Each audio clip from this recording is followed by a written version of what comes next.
Alright, hi there YouTube, it's me, Morphsuit America, and I'm on my laptop. However, by the title of this video and what you guys see on the screen right now, I will be talking about Transcended Main Characters. Now, when it comes to Transcended Main Characters, know this.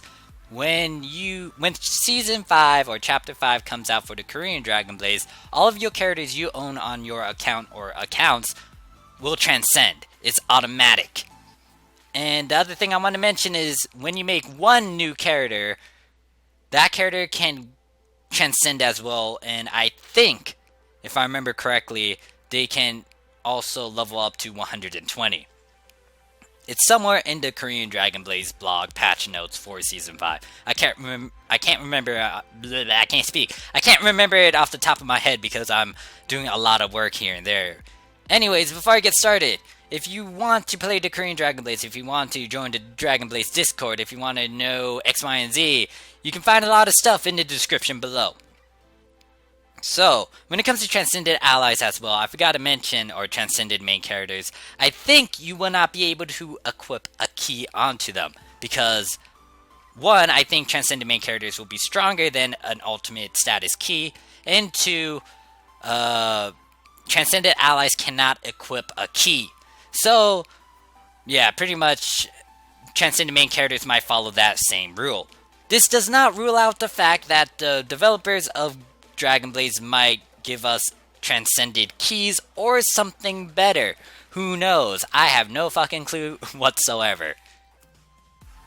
And I forgot to mention something, but I'm trying to remember what it is. Oh, right, so when they get released, when Season 5 comes out and stuff, I'll try to get information on some skill builds, try to get information on what their skills are, and try to decipher them for you guys, if you're playing on the Korean Dragon Blaze. If you're playing on the global version of Dragon Blaze, you can guess that we'll get to Season 5 maybe in 2 months, 2 to 3 or 4 months. It depends on how fast global releases stuff.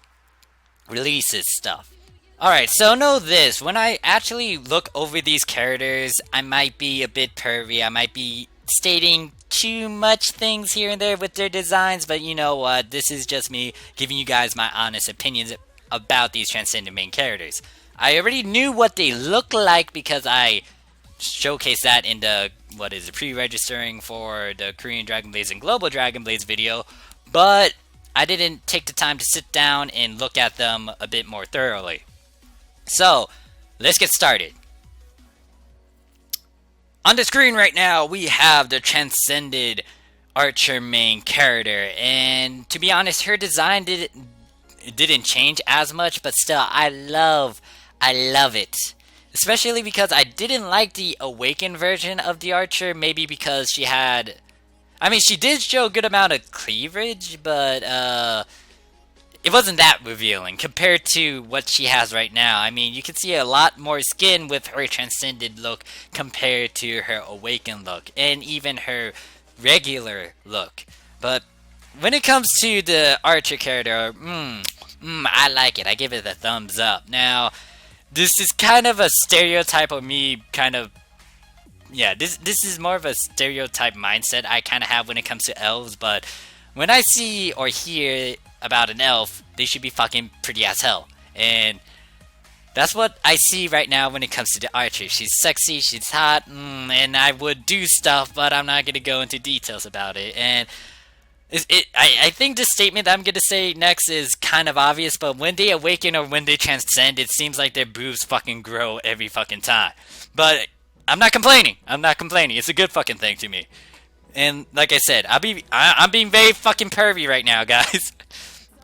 But yeah, I wish I had a full image to know what she looks like from head to toe, because it seems like she has one stocking on and the other one is off, and that means you guys can see her bare thigh.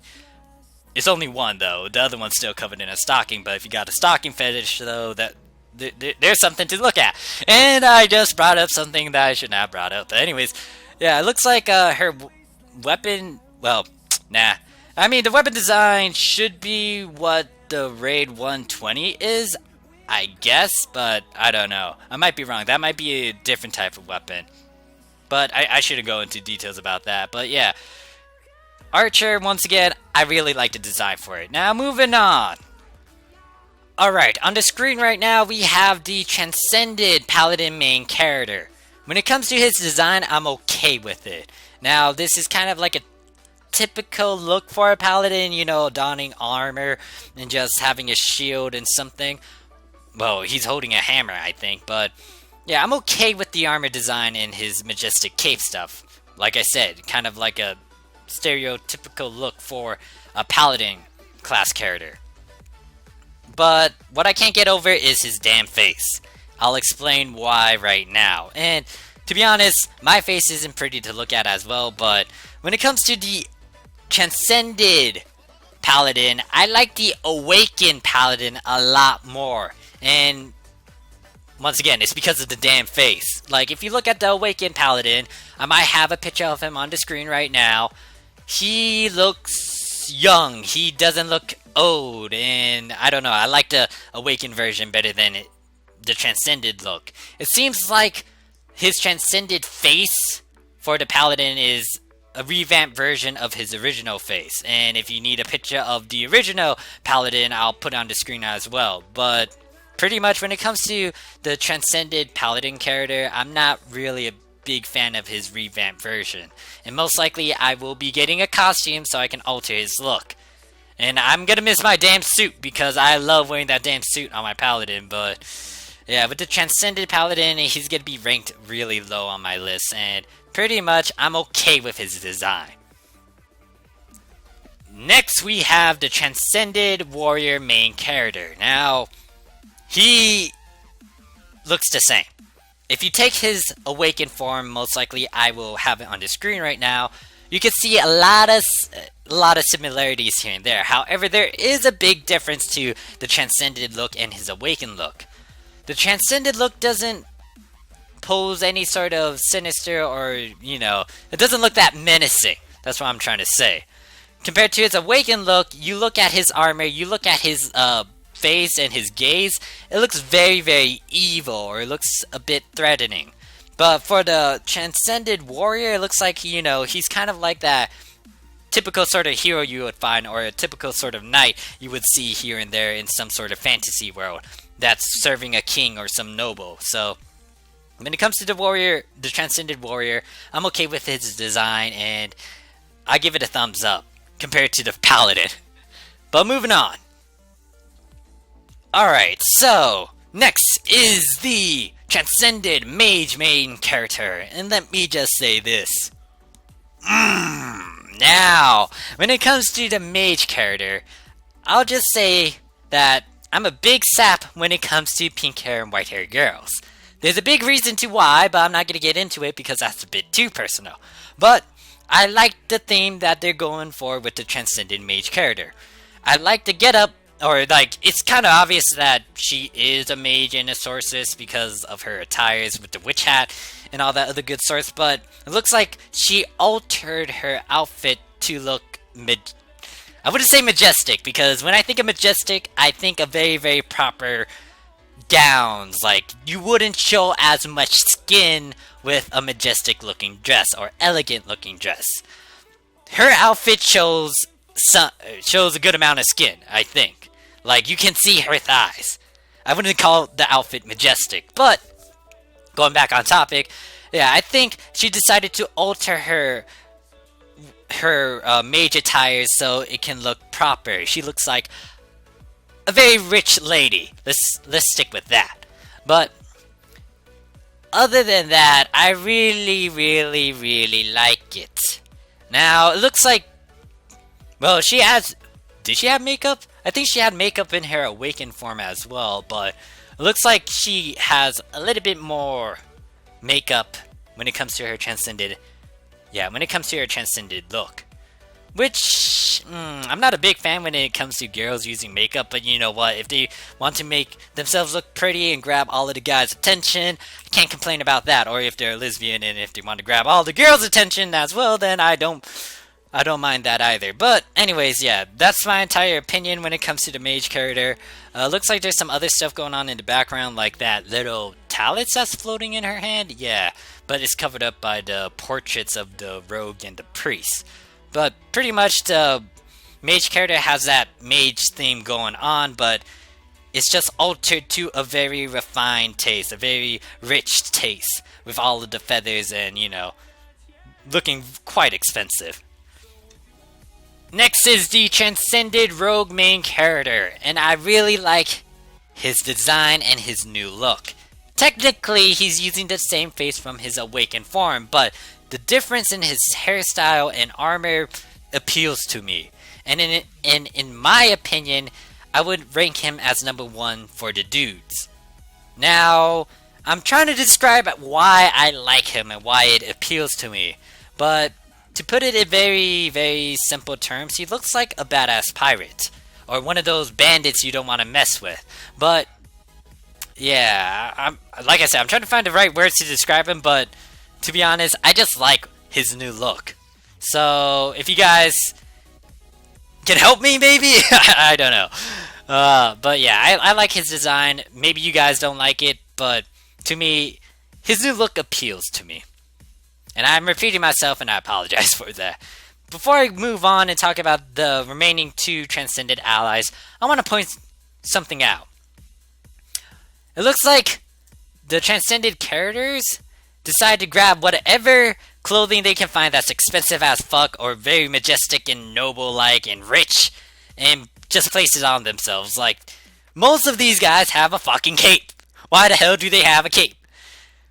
Even the archer has a cape. What the fuck? I just noticed that they're all wearing capes except the mage, and most likely the Enchanter has a fucking mage. Even the priest has a fucking cape. What the hell is with these capes? And I don't know if I should uncut that, but you know what? I'm just gonna stick it in the damn video anyways. So yeah, it looks like all of the characters were like, we have a shit ton of money because we've been saving the fucking world against Ragnarok, so let's get the most expensive shit that we can find and be like, we're fucking revamped and we will look sexy or handsome as fuck. Mess with us. But yeah. You know what? I'll just shove this in this video because I can. And I don't give a fuck if it was random as hell for me to bring this crap up. But you know what? If you guys want to know, I've been trying to fucking review over the Transcended Rogue character like for an hour already. So I'm just gonna leave it at that. I don't give a shit if I messed up here and there. I'm gonna put it in. Moving on. So the Transcended Healer main character is on the screen right now. And if you guys didn't know about this, I didn't like the default look for the Awakened Priest character. However, with the Transcended look, it's fucking cute as hell. Now, I'm trying to describe try to talk about her theme and her outfit and stuff, but every time I look at her, it's like she's devouring my soul with her cuteness. It must be because of the damn eyes, I don't know why. I feel kind of exposed while staring at her, but yeah, this is the priest character, and she does have a theme, a priest-like thing going on, you know, with the... Is it bad if I say, like, white clothes and stuff? Because if you think about it, a lot of priests or a lot of healing characters would wear white a lot. And, you know, white usually signifies, or represents innocence and purity and stuff. So, I guess that the color scheme she has is fitting her title, or her role as a healer. But, yeah, I don't know. She has a very short skirt, and I'm questioning if she should be wearing that, because, you know, anyways, that's gonna go into a darker side of stuff that I don't want to actually bring up, but anyways, that's the priest character right there. Let's move on before I become an idiot and say some other crap. And lastly, we have the Enchanter main character. Yes, this is the new main character that will be added into Dragon Blaze. The Korean version of Dragon Blaze is going to get her first, and then later on global. But let me talk about her theme and her design, and then give you guys my honest opinion about her. So when it comes to her design, it looks like she's very rich. She has a crown on top of her head compared to all of the other characters. Except maybe the priest, but that's a different sort of crown maybe? I don't know. Yeah, none of the other characters actually have a crown on their head. So, maybe she's actually from a rich family. But, yeah, you can obviously tell that she's a spellcaster or some sort of magic user due to the staff or giant-ass rod sticking out of her back. But pretty much when it comes to her overall theme, I think she's alright. It's not like she's that beautiful in my opinion, or that meh in my opinion. So I had to cut away so I can drink some water, but my honest opinion when it comes to the Enchanter main character is neutral. It's so-and-so. Don't get me wrong, I'm happy we're getting the Enchanter main class. It's just that I didn't expect it to be a woman. Now, there was a 50-50% chance that it was going to be a dude. The reason why I say this is because if you look at all the characters before the Enchanter main character got added, we had 3 girls and 3 boys.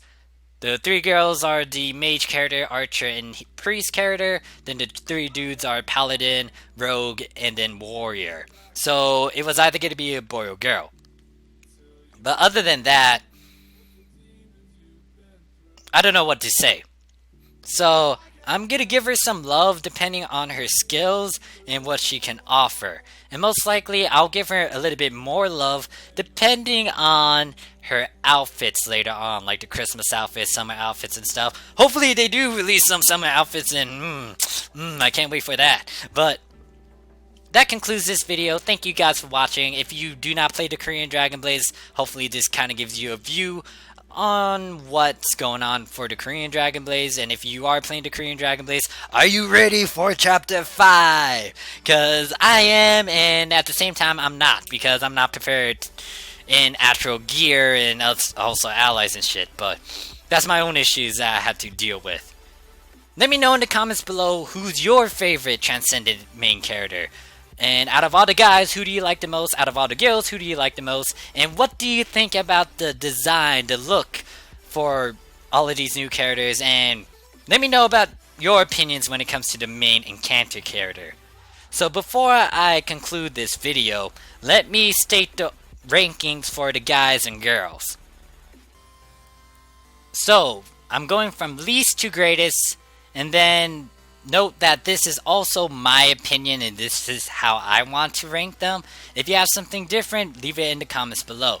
But when it comes to the dudes, rank number 3 is Transcended Paladin. The reason being is because of his damn face. I was hoping that they would use the awakened face compared to his default face. But you know what, if you guys like him, that's you guys. I don't know if I'll be okay with him. Moving on, rank number 2 is Transcended Warrior main character. And even though there's not a huge difference between his awakened form and his transcended form, it's just that the transcended form looks more of a knight, more of a hero type dude, and he doesn't look that evil compared to his awakened form. And lastly, at rank number 1 would be the Transcended Rogue main character, because he looks different from his awakened character and I just like his new design. Oh boy, okay, so before I wrap this video entirely, let me just state this. I had a hard time figuring out who is at what rank for the females. Now, obviously, at rank number 4 is the Enchanter character. Now, the reason why I put the Enchanter character down there is because, one, she didn't leave a big impression on me when I first saw her design. And I was glad that, you know, we're getting the Enchanter class. It's just that when I looked at her, it didn't give me a huge oh my god sort of expression. It was very, very neutral. So I have to give her rank number 4. However, if someone decides to draw like a picture of her like doing a cute face and making me feel guilty of putting her at a low ranking, then I might change my mind, or, you know, once I actually play around with her in-game when she gets released and get some other costumes for her, I might rank her higher. But for now, I'll put her at number 4. At number 3, okay, so here's the thing. When it comes to ranking the other 3 females, I had to debate between like the changes from the awakened form to the transcended form and how much they appeal to me. So once again, this ranking isn't concrete. This is just me stating my damn opinion about how I want to rank these females or their damn changes and stuff. So if you have something else, once again, leave it in the comments below. But moving on, rank number 3 is actually the Transcended Mage. Here's why. She still has that same getup as a sorcerer slash mage, and it can't be helped because, you know, she needs to kind of signify the fact that she's a mage and a sorcerer. But what really made her go into number 3 is the fact that she's using makeup. Now, I'm okay with some makeup, but having a bit too much is kind of to me. Even though she has the white hair, she got my points for that, but yeah, too much eyeshadow eyeliner isn't really good and it doesn't really appeal to me. So that's why I put the mage at number 3. Even though I like her concept, even though she does have some slight improvements on her, and hopefully it's not like, I mean, of course, actually, I'll shut up before I review my pervy side, but anyways, she's ranked number 3. Next would be the priest character. Now, because I do not like the default look for the awakened character, this is a huge change from that look to something that's fucking cute as hell. And yeah, she's not at number 1 because usually if I say they're number 1, I would think about dirty thoughts to them, and yeah, I'm not gonna do anything dirty to something that looks so cute. If I remember, which way is it? Okay, so this way. And lastly, at number 1 is actually the archer. And another thing I forgot to mention is that I'm a poor sap when it comes to, like, elves. I love elves. And due to the fact that even though she kind of has the same sort of look when it comes to her, what is it, awakened form? You can see a lot more skin, and yeah, that kind of got my attention, and she's a fucking elf, so yeah, it's fucking biased as hell, so yeah, that's my ranking. So let me do one more rundown, and then I'm out. So, for the males, and I went to a black screen, I apologize for that. Males, rank number 3, Paladin. Rank number 2, Warrior. Number 1 is the Rogue. For the females, Enchanter is number 4. Mage is number 3. Priest is number 2. And then lastly, I'm going the wrong way, and you didn't see anything. And lastly, the Archer is number 1. And I'll see you guys around. Peace.